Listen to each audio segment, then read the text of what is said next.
Welcome to the Nickelodeon edition of my divisional round playoff predictions. And wow, what a week for everybody. At the end of this video, I'm going to pour some out for our fallen teams, but first let's jump right into these Elite Eight. On Saturday afternoon, we've got the Rams at the Packers. This is the classic matchup of strength versus strength. We've got the number one offense versus the number one defense. We got Aaron versus Aaron. We got Davante Adams versus Jalen Ramsey. I was able to breathe a sigh of relief when the report came out that Aaron Donald's ribs were not broken and that he will be able to play in this game. And, you know, think of his ribs being sore as like a handicap. And I bet you he's still able to dominate because 80% of an AD is still better than most of the defensive linemen in the NFL. The Rams also got Cooper Kupp back last week, and he's gone now. And speaking of guys getting hurt, how about Jamal Adams taking a cheap shot at a backup quarterback, elevating Jared Goff back into the starting lineup? I mean, what an idiot. The Seahawks giving up 2 first-round picks for Jamal Adams might have closed the Super Bowl window on Pete Carroll. But enough about those losers. Jared Goff does deserve some credit for gutting through with that sore thumb. I might not be a fan of his pouty California boy attitude, but he fits this offense so well. He really opened up the playbook for the Rams offensively and gives them a chance to actually go into Green Bay and pull this thing off. The Rams also did get a solid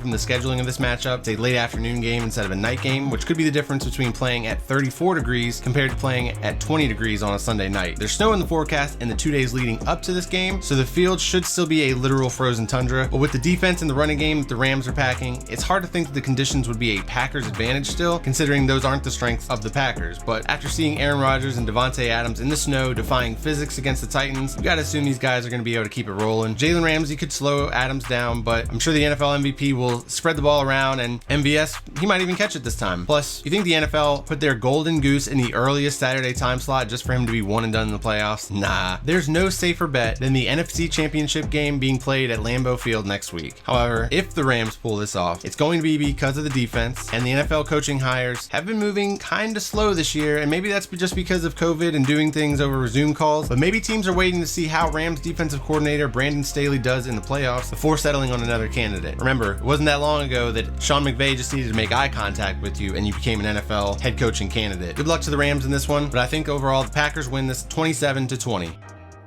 And then on Saturday night, we've got Ravens at Bills. We've got Lamar Jackson versus Josh Allen, a 2018 NFL Draft quarterback face-off. I know that when comparing these guys, it's probably easy to say that the 2020 version of Josh Allen is better than the 2020 Lamar Jackson, but who are you taking if it's the 2019 Lamar Jackson, or better yet, the 2021 Lamar Jackson? The guy we saw last week who was playing the game on a level we really haven't seen yet, especially after a rough start. Usually with Lamar, it seems like you know what you're going to get from him within the first quarter, but he really said, nah, you guys are not going to put me with this can't win in the playoffs label. Put the team on his back and took over that game. Also keep in mind, when comparing Josh Allen and Lamar Jackson, the Ravens have not had a Stephon Diggs at wide receiver since Lamar's been there, and it's not a coincidence that Josh Allen all of a sudden becomes an MVP candidate when he gets one of the top receivers in the league to play with. But I'm a big fan of these young quarterbacks, and it looks like the AFC has really cornered the market on these top young quarterbacks, while the NFC looks like an NFL quarterback old folks home. I joked last week that the Bills got put in the Andy Dalton time slot of the playoffs, but that game actually ended up being probably the best overall game from top to bottom, despite the NFL refs trying to ruin it at the very end. And people don't like conspiracy theory stuff, so let's label the topic of this rant an NFL business decision. The business decision is the one they made when they allowed the Colts another chance to win the game after an obvious fumble by Zach Pascal and recovery by the Bills. I felt like an honorary Bills fan when I jumped out of my chair and I literally yelled out, "This is some fraudulent BS," as I deleted the paragraph I had summarizing the game, but I was pissed. It was completely unnecessary. It was so obvious to everyone at home, and this is the kind of crap that the NFL does in the playoffs because they wanted a few extra minutes of TV time for everybody to tune in. They still got the same outcome. The Bills still won, but regardless of the refs, this game has a chance to be really good, and it's the hardest one for me to pick this week. Both of these teams are so hot right now, and it could go either way, honestly. I want to pick the Ravens because I think that they are the more talented team from top to bottom, while also being a veteran group that looks like they're on a mission. And for the Bills, they've already accomplished everything they could have realistically imagined coming into the season. Division champs, winning a home playoff game, and with the way that Josh Allen had played his previous 2 seasons, Super Bowl champions would have been somewhat of a pipe dream for them. But they are too talented still, and too well coached to go soft now, so I'm going to ride with the Bills. I think they can keep it rolling. Bills win 34-31.